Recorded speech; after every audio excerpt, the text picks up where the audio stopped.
Imagine this moment. You've just landed. New country, new job, new currency. You remember the first payslip. You didn't even open it immediately. You stared at the numbers for a few seconds before it fully registered. Pounds, dollars, euros, a currency you grew up hearing about like it was mythological, the kind of money people back home whispered about. You did the mental conversion without thinking. This salary back home would have made you untouchable. For the first time in your life, the future felt lighter. You thought, this is it. This is when the struggle ends. This is when money stops being the main problem. You imagined breathing room, real savings, less anxiety, a little dignity. You weren't dreaming of yachts or luxury. You just wanted calm. You wanted to stop doing mental arithmetic at the supermarket. You wanted to open your banking app without your chest tightening. You told yourself, I didn't migrate for vibes.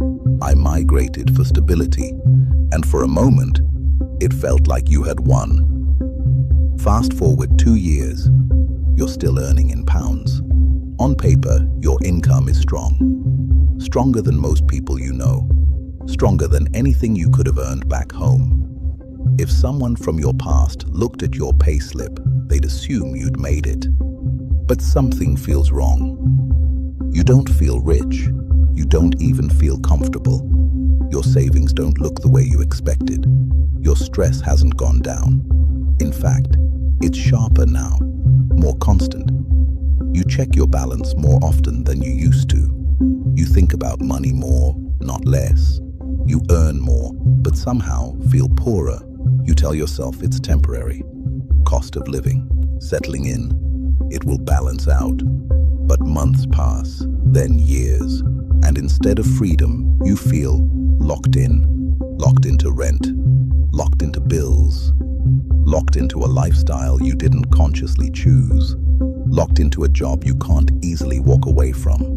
You didn't migrate into ease. You migrated into pressure. And you start asking the question quietly, the one nobody likes to say out loud. How am I earning this much and still feel broke? Here's the simplest way to understand what's happening. Imagine running on a treadmill. At first, it's slow, manageable. You're proud of yourself for being on it at all. Then someone turns the speed up slightly. You adjust. You can handle it. Then again. And again.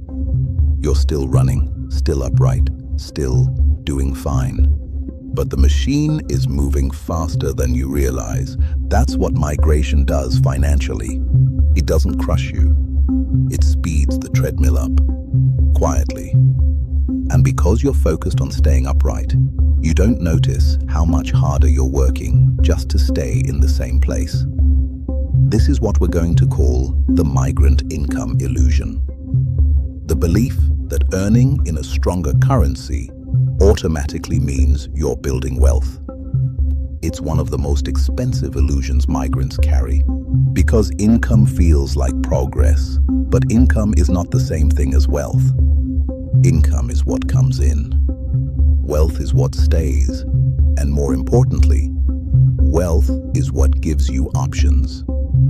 Most migrants are not poor. They are option poor. And that's far more dangerous. Here's the uncomfortable truth. Migration systems are not designed to make you wealthy. They are designed to make you productive. They reward labor long before they allow security. When you arrive, you enter a system that does 3 things almost immediately. 1. It raises your costs faster than your confidence. It is higher. Transport is higher. Insurance is higher. Everything is monthly. Everything is automated. Everything is invisible. You don't feel like you're spending more until you realize there's nothing left at the end of the month. 2. It punishes instability. You don't have family safety nets. You don't have generational buffers. If something goes wrong, there is no soft landing. That fear changes how you behave. You overwork. You overcomply. You hesitate to take risks. You cling to income. 3. It converts success into fixed obligations. Each milestone triggers a cost upgrade. New job to better apartment. Better apartment implies higher rent. Higher rent leads to lifestyle lock-in. None of this feels reckless. It feels responsible. But responsibility in this system is expensive. Here's what most financial advice ignores. Citizens and migrants are playing different games. A citizen with the same income has social safety nets, familiar systems, credit history, legal permanence. A migrant has visa risk, status anxiety, remittance pressure, limited exit options. So when a citizen hears, "just invest," they hear opportunity. When a migrant hears it, they hear risk. That fear is rational. But here's the trap. In trying to eliminate risk completely, migrants often eliminate optionality, the very thing that creates real security. There is a quiet pressure migrants rarely talk about. The pressure to look settled, to prove the migration was worth it, to show progress, to justify the sacrifice. So you upgrade, carefully, reasonably, incrementally. Better furniture, better phone, better neighborhood, better life. Each upgrade feels small. Together, they become a cage, not a dramatic cage. A comfortable one, a cage with heating, Wi-Fi, and direct debit. Let's say this clearly.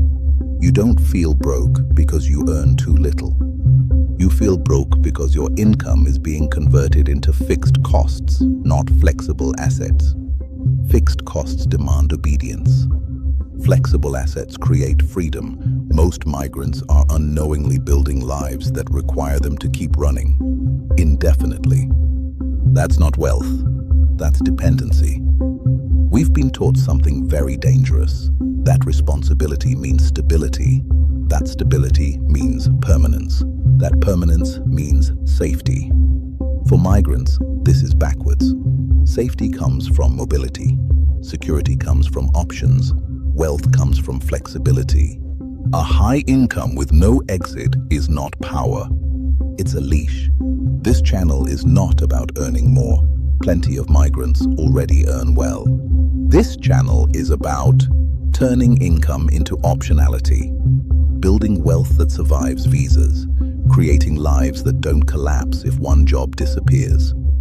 We're going to talk about why migrants oversave and still lose, why property too early can be a trap, why remittances, guilt, and pride quietly drain wealth, why credit, not income, controls your life abroad, why portable wealth matters more than net worth. No motivation, no hustle culture, no shame.